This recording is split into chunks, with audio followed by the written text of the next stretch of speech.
record. And now we let everybody in.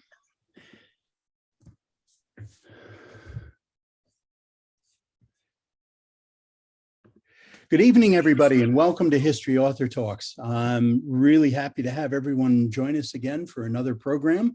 I'm really excited about my friend Mark Lender tonight, and having just read his book, which we're going to be talking about tonight. I am really pleased. I think you're going to love this one. Before we do, I want to remind everybody that if you have questions for Mark, you will use the chat feature, which is at the bottom of your screen. You'll send your question, and hopefully we'll be able to get to your question. We have, as you know, if you've been to the program before, we always have such a wonderful conversation, and I do try and get to everybody's questions. So we'll make every attempt to do that. I want to welcome, as always, all my regulars, and certainly my compatriots from the Sons of the American Revolution, and my friends with the Congress of the American Revolutionary War Roundtable. So we've got a great audience tonight, and we've got a great topic. So without further ado, I am pleased to introduce you all to Mark Edward Lender. Mark is Professor Emeritus of History at Kean University in New Jersey. He's the author or co-author of 12 books and many articles on early American military, social, and institutional history, including Cabal, the Plot Against George Washington, The Fatal Sunday, George Washington and the Monmouth Campaign and the Politics of Battle, with Jerry Wheeler Stone, and a respectable army, military origins of the Republic, 1763-1789, with James Kirby Martin. Mark lives in Richmond, Virginia, and you're all very lucky tonight to have some of Mark's time. And so with that, I'm very pleased to introduce you to Mark Edward Lender. Mark, it's great to see you again. Thank you, Roger, and it's good to be here, and I'm very flattered by the turnout. I recognize several of the names on the screen I'm seeing right now, and I'm happy to be in touch with everybody. Well, you know, I started these programs when Zoom hit, and then when things started to fade a little bit, I figured, well, I guess we don't need to do these anymore. And so many people kept saying, hey, what's your next program? So here we go. I love doing them. Gives me a great opportunity to talk to a lot of friends. So I'm glad that you're spending some time with us tonight. For those who don't know your work, tell us a little bit about how you started writing books on the American Revolution. I grew up in New Jersey. I mean, I live in Richmond now, but I was born in Morris County and grew up there.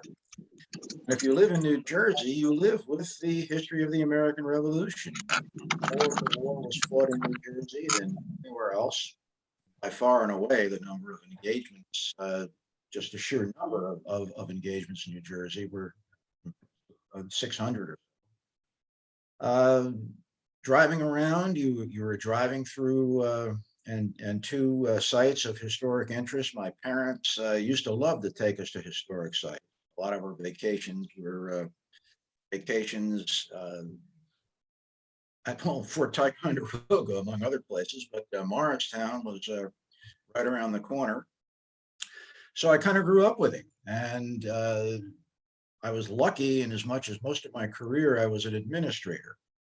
And if you're an administrator, you don't have heck of a lot of time. I did teach, and for several years I was chair of the history department. But the archives, the necessary libraries in New Jersey were all relatively close. So even though I was an administrator, I was able to do the kind of research that I needed if you were interested in the American Revolution. I suppose if my field was anything else, it would have been very, very difficult, but it was fortuitous. I was where the archives were, and I was able to take advantage of it. So kind of drawn to the Revolution from the beginning, and I'm glad it worked out. So you mentioned to me before we joined everybody else that you actually wrote this book pre-COVID, so you were able to actually get into the archives a little bit Right. more. The book was written in 2019. It was ready to go in 2019, and then COVID hit, and that sort of gummed up everything, and very, very difficult. So this is a wonderful series that Bruce Franklin at Westholme is putting together, the Small Battles series. And for those of you who don't know, the Journal of the American Revolution editor, Bruce Franklin, or owner, I should say, Bruce Franklin, is putting together this great little series of books. And he asked Mark to write this one on Fort Ty. It's a great book. You mentioned the battles in New Jersey. As the state historian for the New Jersey Society of the American Revolution, I just redid the website for the New Jersey Society, and on njssar.org is a publication that was actually published in 1976 for the bicentennial, called The Battles and Skirmishes of New Jersey. There are 732 battles and skirmishes in New Jersey, and some of those are off the coast, of course. So it's I have this fun argument with my compatriots in South Carolina, because they like to insist that there were more battles and skirmishes in South Carolina, but it will be a debate that it just keeps going on. But we're not talking about New Jersey tonight. We're not talking about South Carolina. We're going way up north. And I should say right up front that one of the reasons why I am particularly interested, for those of you who look on my screen, you'll see way over to, I guess it's the left there. I'm not sure what everyone sees it, but the crossed rifles. That is the insignia for the descendants of the Green Mountain Boys. And my direct descendant was in Herrick's Rangers in Seth Warner's regiment of the Green Mountain Boys, and participated in the Battle of Hubbardton. So we may touch on that tonight.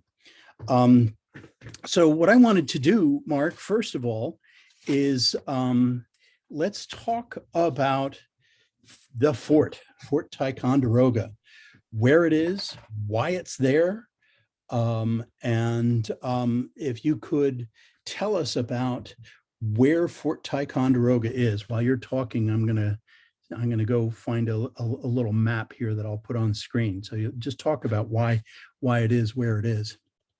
Well, for any of you who have dealt with a real estate agent, they will tell you that location is everything. And a lot of generals or military engineers will tell you the same thing. Fort Ticonderoga was built by the Fort Carillon, and it lies at the juncture of Lakes George and Champlain. Now, we're talking about a divide now that flows north to the St. Lawrence River.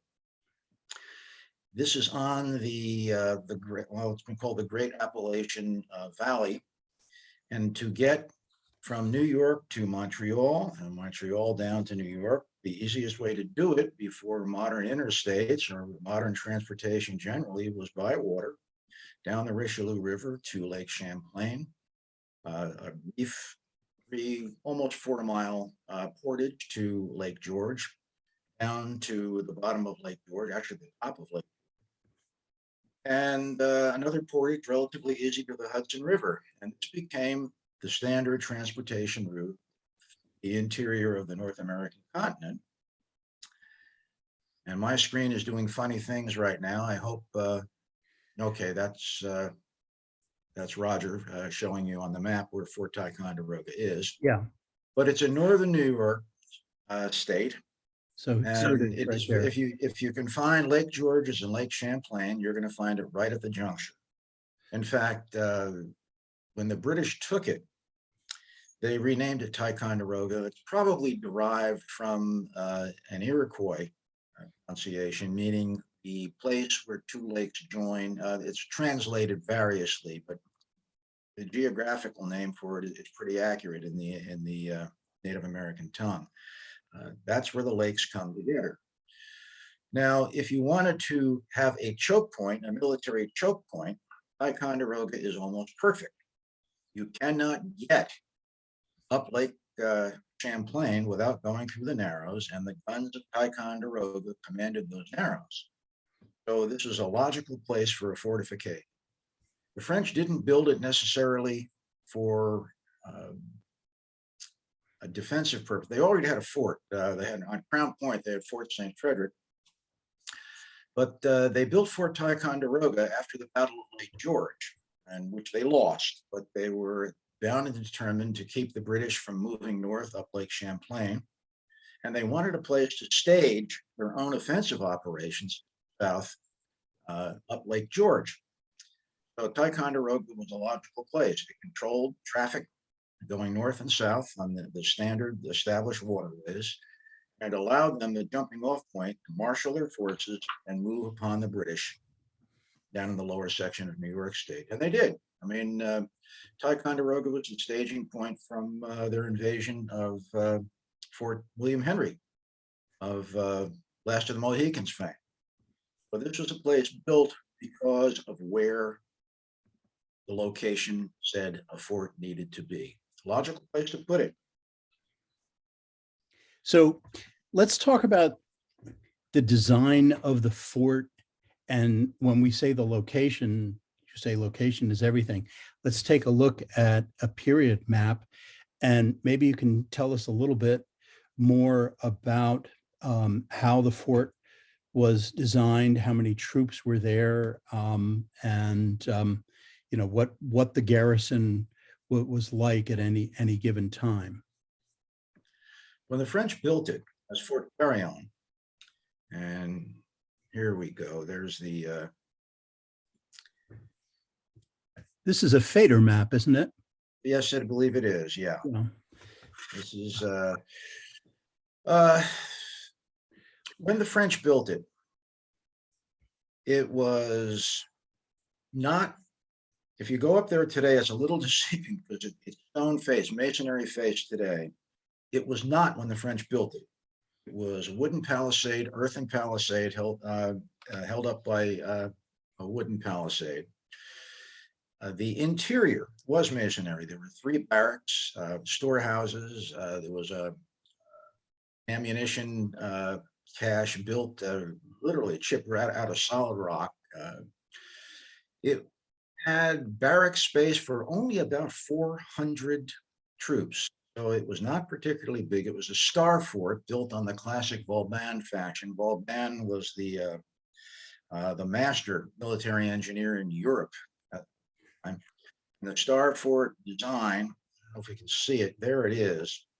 It had the 4 bastions coming out from the centralized plaza.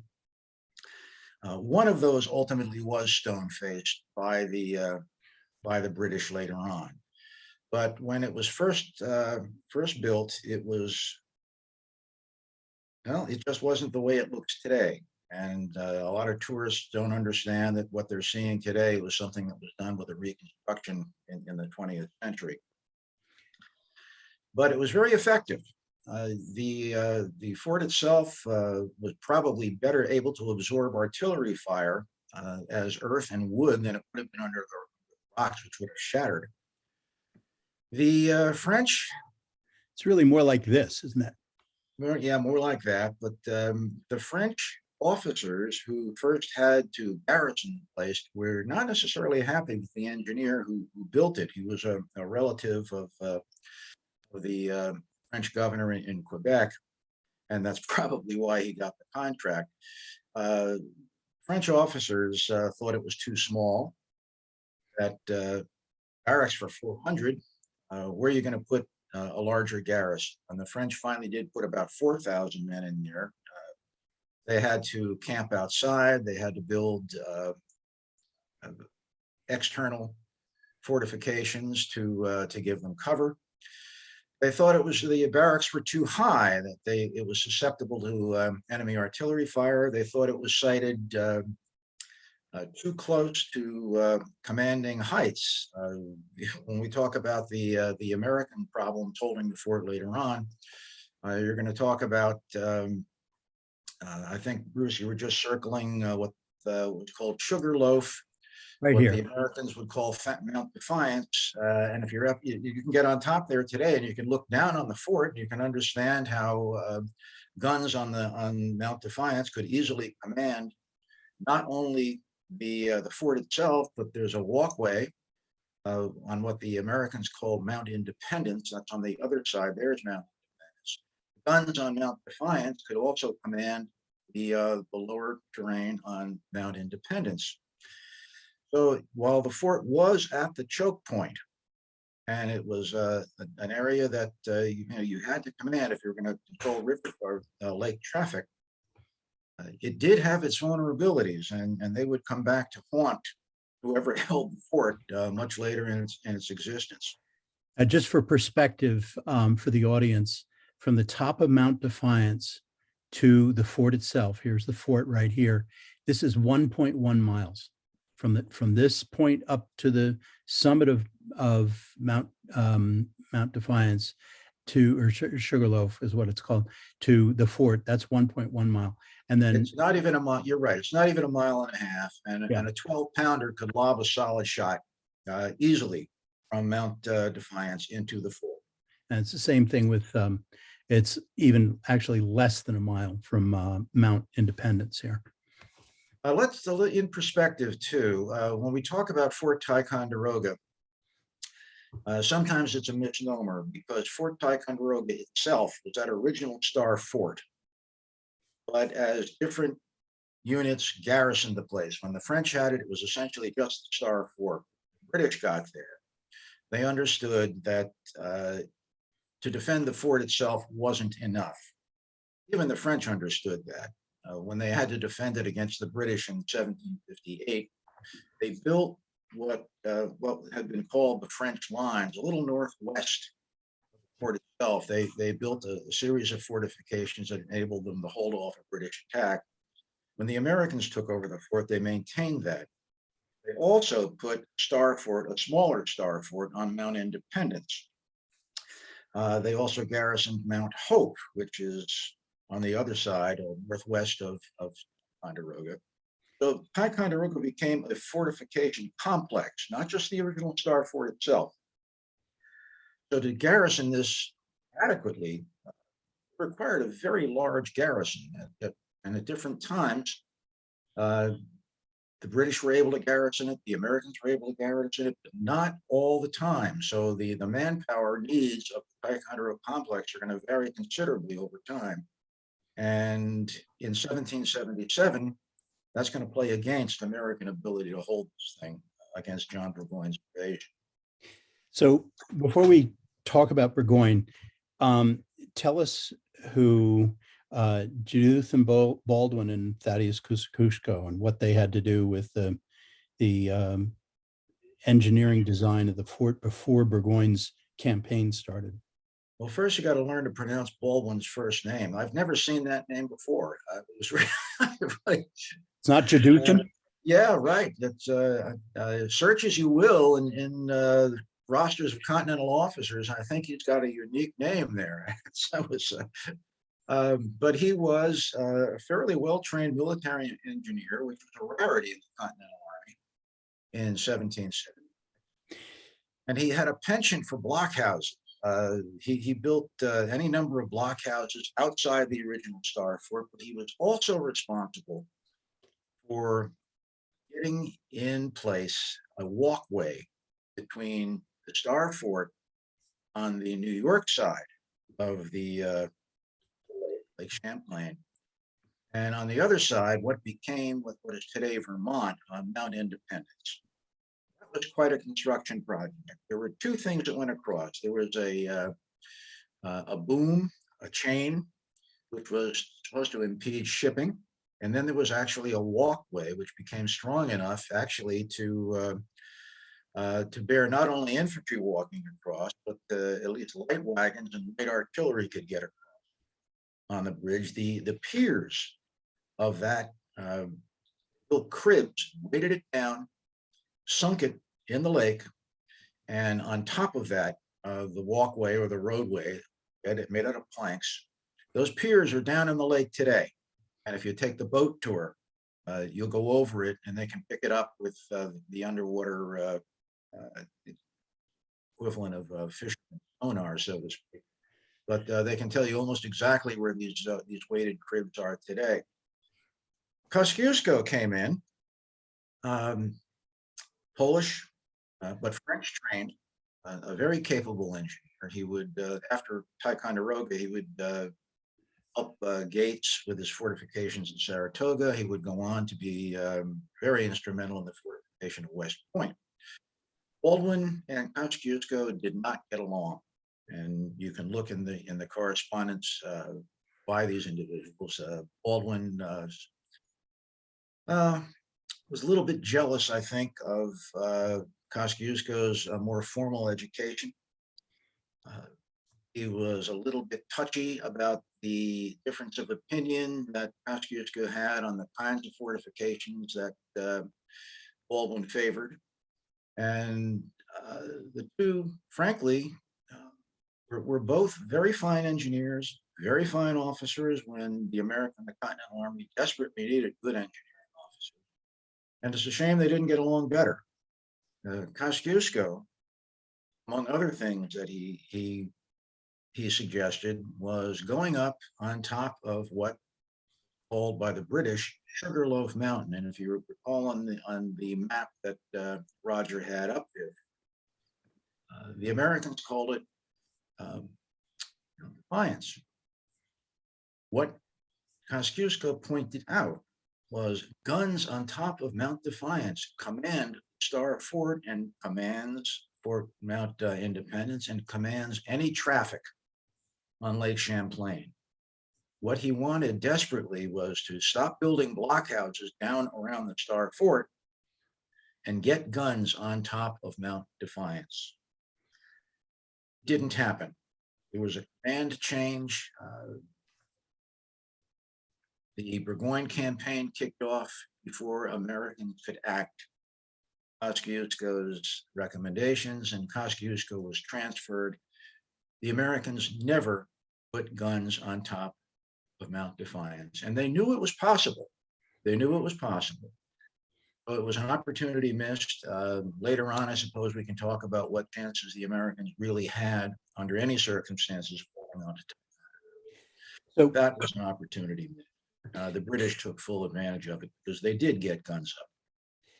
So let's set the stage. So the Americans are in control, and it's Schuyler who was in command of the Northern Theater, and then Schuyler is replaced by Gates, and Burgoyne proposes and is given authorization to begin a campaign that begins from Quebec. And I wanted to just show everybody what we're going to be. Let me just see here, so we can see what the beginning of this campaign looks like. So here you have the Americans who are pretty much in control of most of the states. The campaign Burgoyne suggests is going to go down the Champlain Valley, then the Hudson Valley, and connect with St. Leger, who's going to go west and then come east. And then Clinton was supposed to go up the Hudson Valley, and they were supposed to all meet in Albany and cut off New England. That was the plan. So now Burgoyne begins his campaign coming south from Quebec. And what happens? Well, let me back up for just a second. Yeah. Because what you're dealing with here is this is the British master plan, no question about it. But the Americans, there's something to be said for unity of command. Having a stable command structure so that you can take advantage of what resources you've got available to you. And the Americans, resources were not particularly available. But what the Americans went through was a political snake pit revolving around Ticonderoga. 1777. In 1776, in the October of 1776, the Americans held on to the fort. Benedict Arnold at Valcour Island. I'm sure a lot of your audience are familiar with that. The British turned around under Guy Carleton, decided it was too late in the season to attack Ticonderoga, and held by Horatio Gates with in the neighborhood of 12 to 13,000 troops. And they held Mount Independence, they held Mount Hope, they held the Star Fort, the old French lines northwest of Star Fort. That was a lot of people. It was a lot of people. Then when Carleton turned around, figured it's too late in the year, we would come back in 1777 using that master plan that you just described, Roger. The Americans needed troops to the south, and they drained Fort Ticonderoga to get them. Washington was desperate. All at this time, he's retreating across New Jersey. This is before the counterattack at Trenton. He's calling in troops wherever he can get them. And they brought troops down under Gates from Ticonderoga. Some of the troops who fought at Trenton had come down from Ticonderoga, got there just in time for the Trenton operation. What you've got now is Fort Ticonderoga left under a colonel, Anthony Wayne, had under 3,000 active duty troops. And Washington in 1777 is busy himself trying to hold off William Howe's invasion of the Philadelphia area. He can't afford to send more troops up there. So as John Burgoyne begins his march south from Quebec, instead of facing 12 to 13,000 Americans, Ticonderoga, he's facing under 3,000 active duty troops. Troops present fit for duty, convalescing sick troops and everything, but it was a very, very small garrison. And what you had was a command fight between Schuyler, who was the Northern Department commander, and Horatio Gates, who wanted to be the Northern Department commander. He wanted to go back up. And Gates did, for the time being, win a political battle. He got Schuyler relieved of his command. Gates takes over, does the best he can to marshal forces to defend Fort Ticonderoga, as they know Burgoyne is preparing for his.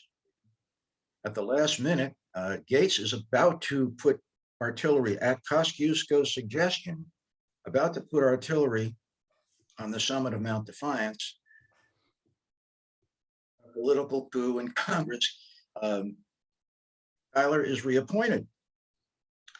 So at that point, there's no time to put artillery back up on Mount Defiance. So you've got a small garrison with a last minute change in command and an enemy invasion coming down in overwhelming strength. So what are you going to do if you're the American commander? You're tasked with holding what Americans consider sort of the American Gibraltar. Ticonderoga had an enormous symbolic significance. Holding the North, it's an invulnerable bastion.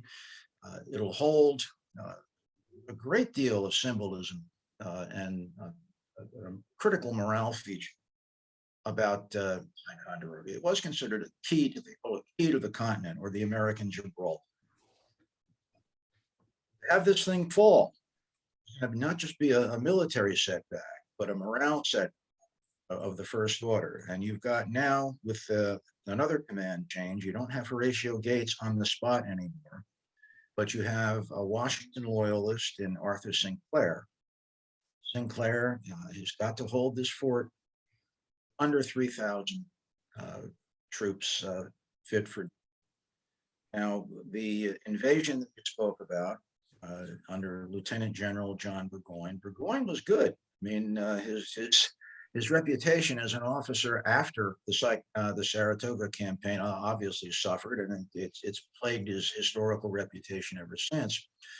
But when he was sent to America by the British ministry, he was sent because he was considered one of the they had.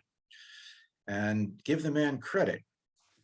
Ticonderoga was his first operational objective as he was moving south.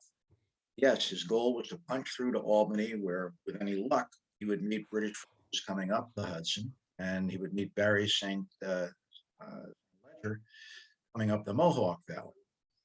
Well, St. Ledger didn't get past Fort Stanwix, pulled off at Oriskany, a bloody battle, mostly with Iroquois against militia, but it was enough to, well, the militia was beaten up pretty badly. They did stop any movement up the Mohawk Valley. St. Clair turned around. Stanwix held.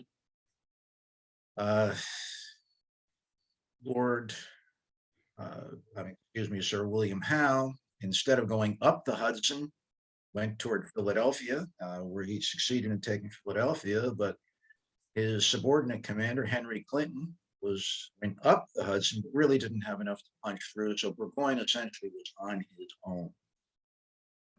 Taking Ticonderoga was his first stop, and he did a good job. Got to give the man credit for that.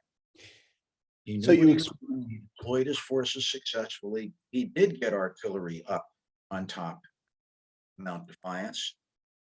He was able to work around both sides of the lake. Main drive came down the New York side of Lake Champlain, but he had a large Hessian contingent. They were not Hessians, so they're touching that. These were Brunswickers, the Duchy of Brunswick, and they were working down the Vermont side of the lake. So little by little, they were closing in on the entire Ticonderoga complex. And it was done professionally, done skillfully.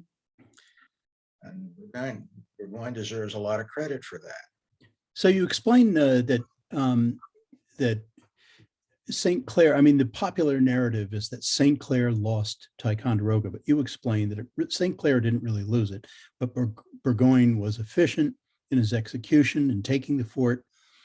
What then do you attribute Burgoyne's moving east to Skanesboro after, rather than staying on the west bank of the Hudson? I mean, was this just another example of British hubris? No, I think it was a logical move. In the book, about considerable space to just wondering, was it possible, given the odds he was facing, could St. Clair have held Ticonderoga under any circumstances? And I deal with a couple of scenarios, and I don't think it was possible. Eventually, Burgoyne was operating efficiently enough. He had the strength to get around whatever St. Clair tried to do. And eventually, St. Clair either had to get out or lose his army. And it took considerable moral courage on St. Clair's part to abandon the fort before he was overwhelmed. But the political outcry was enormous. He was condemned, ultimately court-martially, he was exonerated at his court. But it took guts on his part to say, look, we can't do this. I know the political furor is going to be incredible. He knows his reputation is going to suffer, but he pulls out and saves his army. And a good deal of the army he saved at Ticonderoga was able to move south and fight at Saratoga.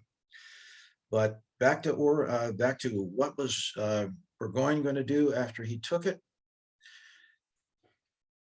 As St. Clair pulled out, they went in two different directions. One body under St. Clair himself went east into modern Vermont. Another body took to their boats and went down Lake Champlain. And they went to, and if you follow it all the way down, you hit what is today called Whitehall, Skanesboro back then. And Burgoyne literally was on his flagship, and he got there just about the same time the fleeing rebels did. There was a little gunfire, and the rebels got ashore and got away.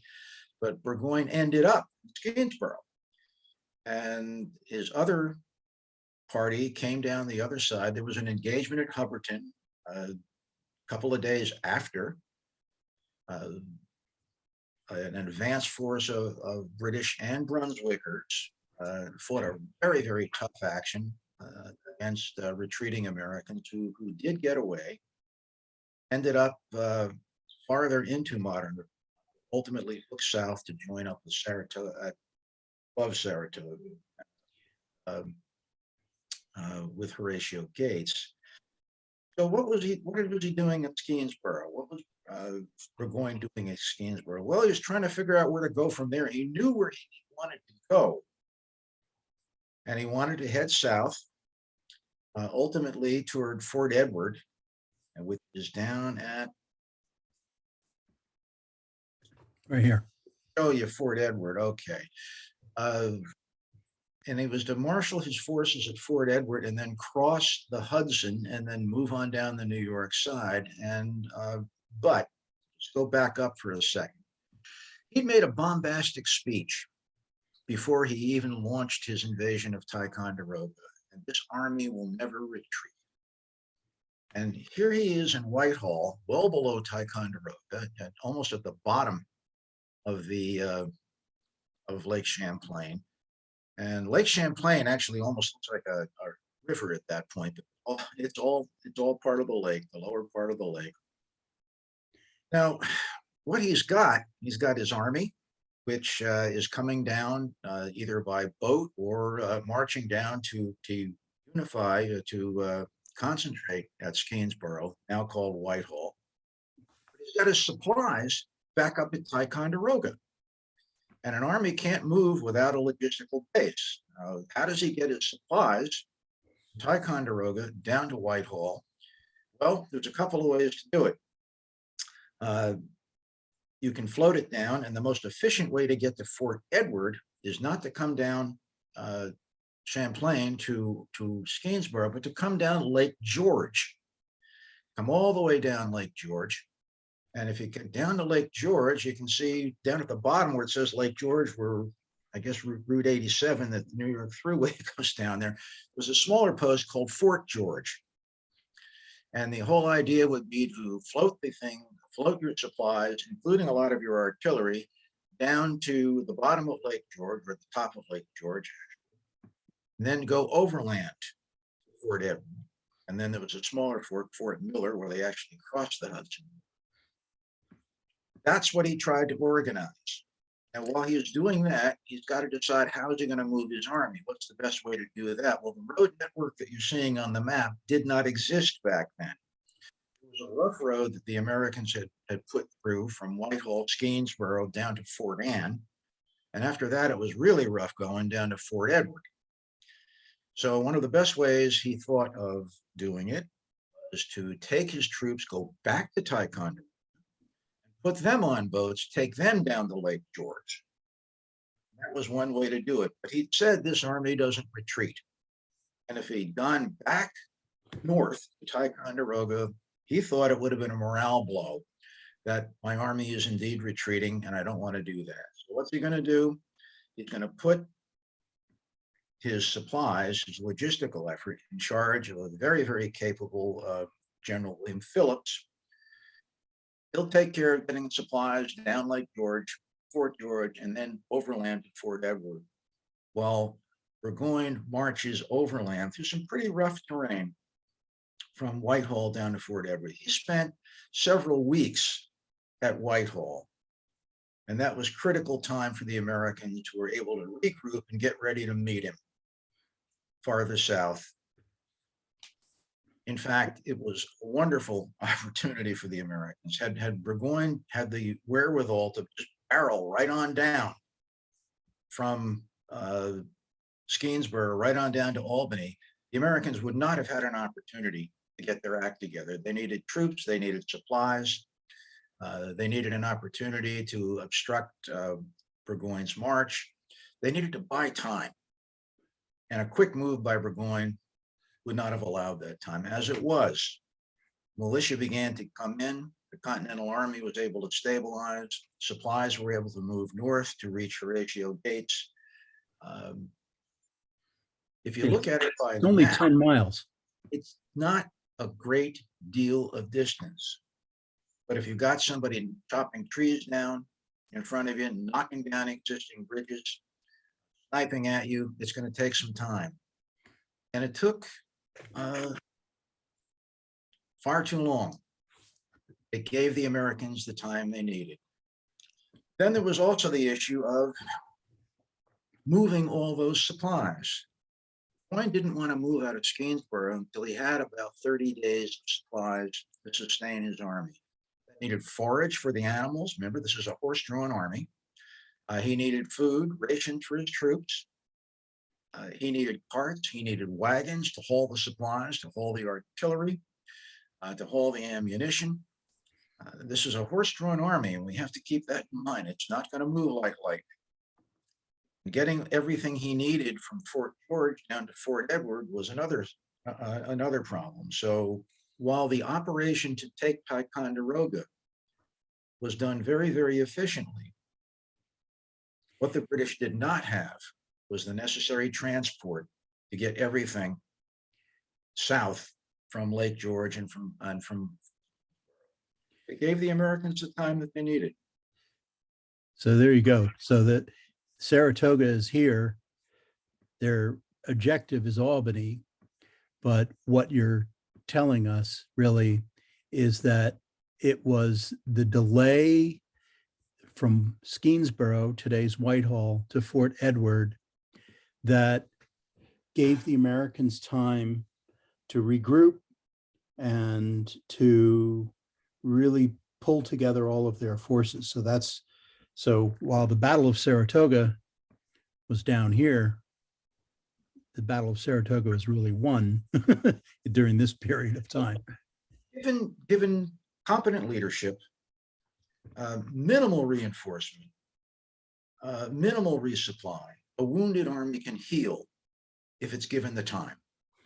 And the American army was wounded, but it did get the time it needed to scrape together the manpower, to scrape together its supplies, and it did have competent leadership. I know Horatio Gates has had a hard time with historians over the years. He was a critic of Washington. He's been scored for that. He lost his army, virtually lost his army at Camden in 1780, and his reputation never recovered.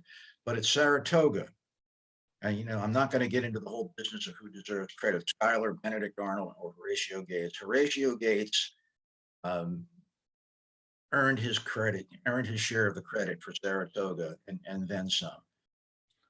Provided the leadership and stability that was necessary, and he pulled it together. He really did. So, what you're saying, Roger, in so many words, is that it wasn't the distance between Skenesboro, the physical distance between Skenesboro and Saratoga, it was the time. Right. And the ability of the British to move in timely fashion, and they couldn't. So while the British are making their way down from Ticonderoga down to Skenesboro and then Fort Edward, the name John Brown and John Brown's raid are synonymous with the Civil War. Yes, we're not talking about that John Brown. We're talking about a Revolutionary War figure. Yeah. John Brown was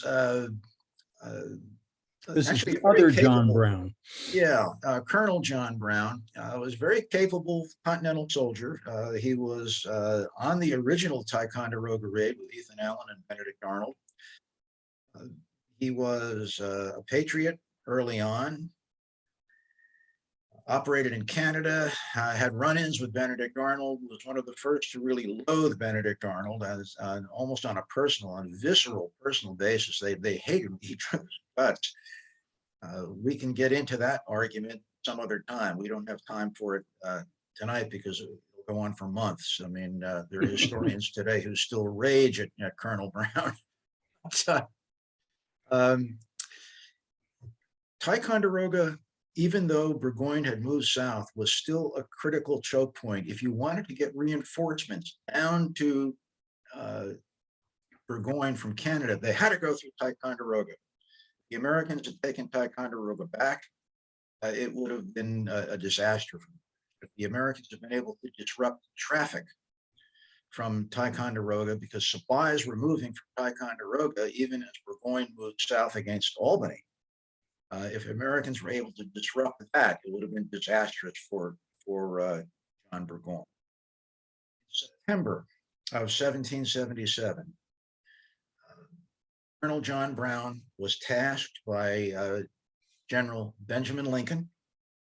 Washington had sent north, and who was cooperating with Horatio Gates, was tasked with moving against Ticonderoga, launching a raid that was responsible for freeing American prisoners taken when the fort fell in early July of 1777, disrupting British supply operation. He was to knock out the roadway between Fort Ticonderoga and Lake George. He could do that. He could stop the supplies. As an add-on, if he could do it, Lincoln told Brown that he could go ahead and attack the old Star Fort itself. That wasn't necessary. The goal was to free the American prisoners and disrupt British logistics operation. It was a brilliant operation. Brown was able to get undetected across from Lake Champlain over to Mount Defiance, even though there was a British camp just below the slopes of Mount Defiance. He got up on Mount Defiance completely undetected. For a full day, was able to make observations of what the British were doing, both in the Star Fort and below Mount Defiance. And on the 18th, the morning of the 18th, September 18th, he swept down, scooped up a good deal of the 53rd Foot, the British regiment that was garrisoning the area around Mount Defiance, freed over 100 American prisoners, absolutely shut down British supply operations moving south. And when he had done that, he gave his attention to the possibility of taking the fort itself. He did take Mount Defiance and mounted gun, and the British had mounted guns up there. He simply took them over and started to lob cannonballs into the old fort. It was really quite something. The British were absolutely stunned. They were outraged and stunned. The morale,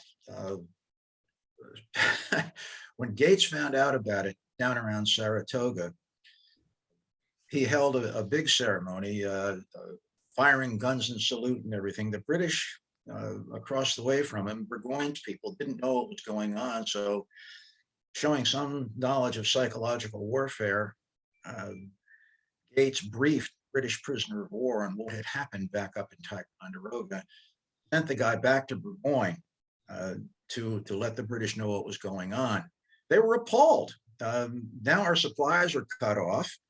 And not only that, if we're forced to retreat, Ticonderoga is no longer a safe refuge. What do we do?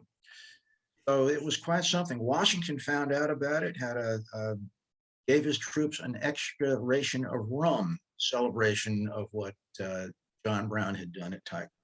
This was So these are some names that you don't hear of. It's that you're certainly going to get a treat. I mean, one of the things that I love about this particular campaign is that we run into a lot of names that you haven't heard of before. I mean, you've heard of Thaddeus Kosciuszko, but this Jethudan Baldwin, and I guess many have heard of Lieutenant Colonel Barrymore Matthew St. Ledger. I mean, how pompous can you get? But the one that I love the best is you will learn in Mark's book about Commodore Skeffington Lutwidge, which is absolutely Skeffington Lutwidge was Burgoyne's Royal Navy commander on Lake Champlain. And talk about a classic English sea dog. This is the guy on whom Horatio Nelson learned his stuff. As a young officer, he was under Skeffington Lutwidge. And it was till the day he died, Nelson had a great regard for this guy. And here's a couple of names you will recognize: Anthony Wayne, and Henry Lighthorse Harry Lee. And I'm going to go out on a little bit of a limb here, but I think it's apt. If you just compare John Brown's raid on Ticonderoga with Anthony Wayne's raid on Stony Point and Lighthorse Harry Lee's raid on Paulus Hook. Stony Point, dramatic, an operation run by veteran Continental troops. Lighthorse Harry Lee with militia guides, but Continental troops. As dramatic as Stony Point was, what did it do operationally? It was an annoyance to the British, a mosquito bite in terms of operational impact. It didn't have an operational impact. It took Stony Point, that was it. At Paulus Hook, Lee again annoyed the British. He took prisoners, but in the end couldn't. There was no point in forcing the issue and taking the entire post. John Brown had a tremendous operational impact. He absolutely stopped British supply operations moving south to support Burgoyne. He made it impossible for British troops moving down from Quebec to reach Burgoyne. This was an important raid, and I think it ranks with every bit as impressive in its execution, because Brown did it with a stiffening of Continentals, but mostly with militia. It was a classic example of how effectively the Americans were able to meld regular troops with militia troops and mount successful operations. So this had a real impact, and it's every bit as important and should be considered every bit as important as an operation as Stony Point involved. Yeah, and it's fascinating reading. So with Burgoyne's defeat at Saratoga in the fall of 1777, the Hudson Valley is relatively secure under American control. Tell us about the strategic landscape, what begins to emerge in the Mohawk Valley and the upper Champlain Valley in the spring of 78.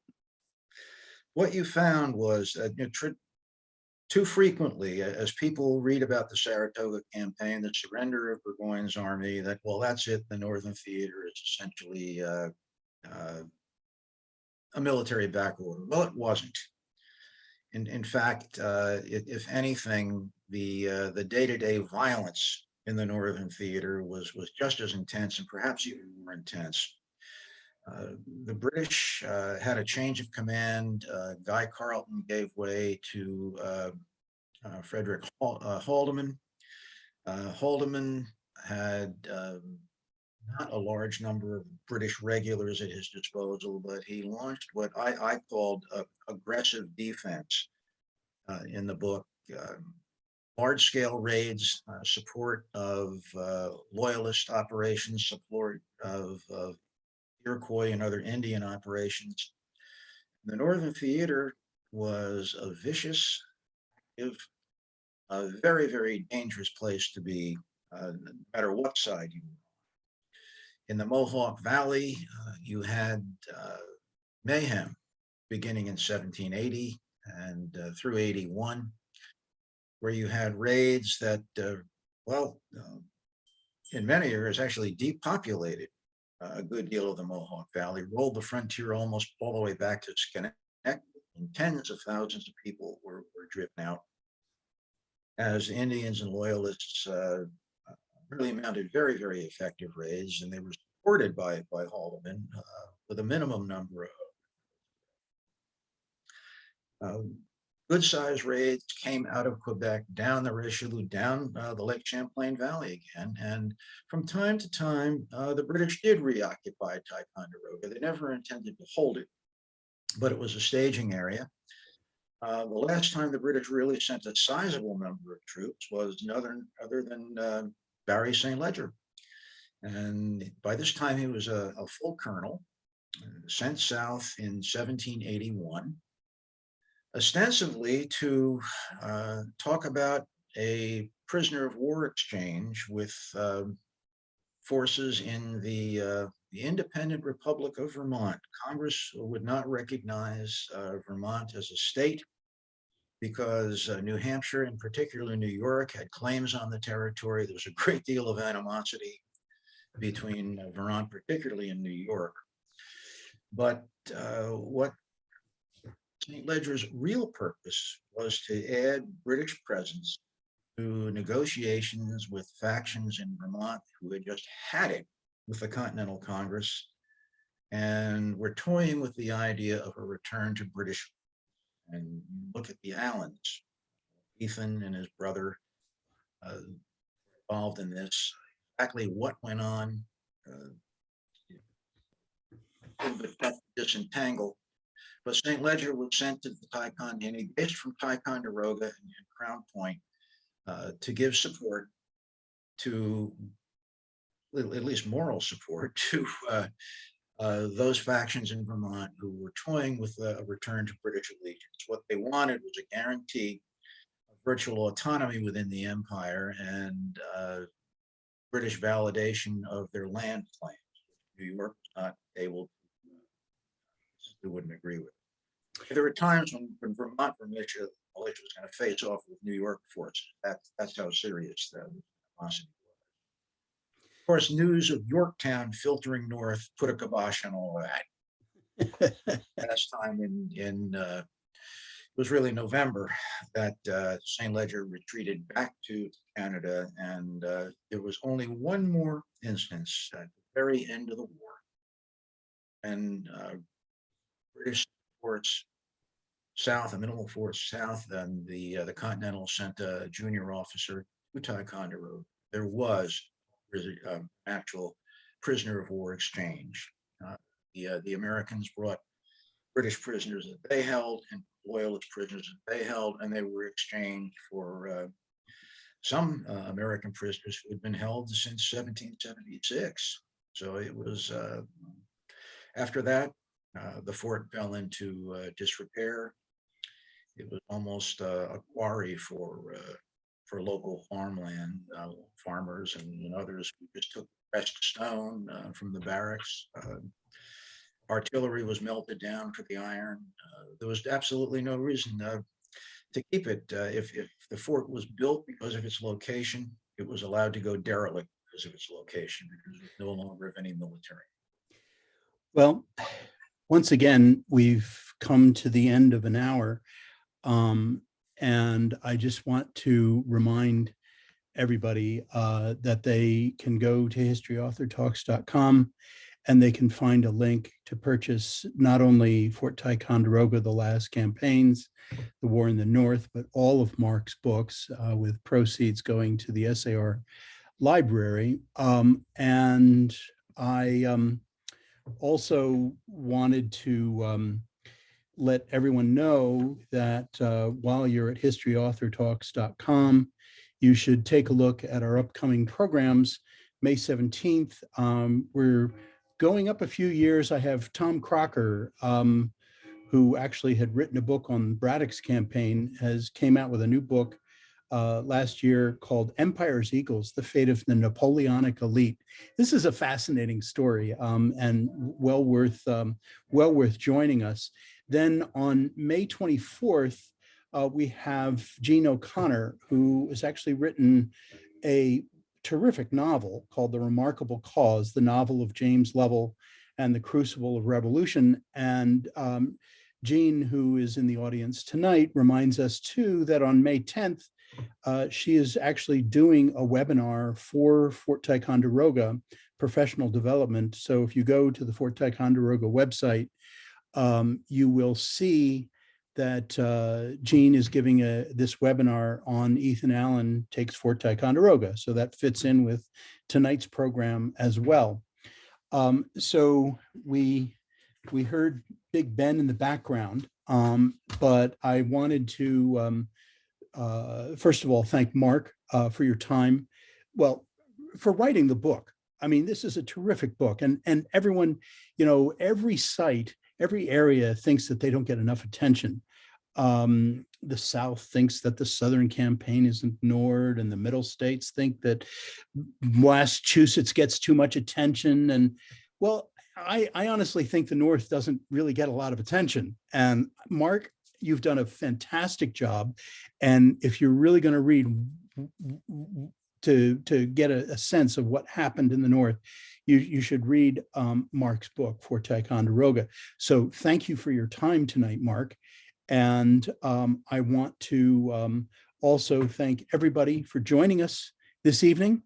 And we look forward to having you come back and join us again on History Author Talks. Good night, everybody. Thank you, Roger, and thank you, everybody. Take Thanks, care. Roger. You bet.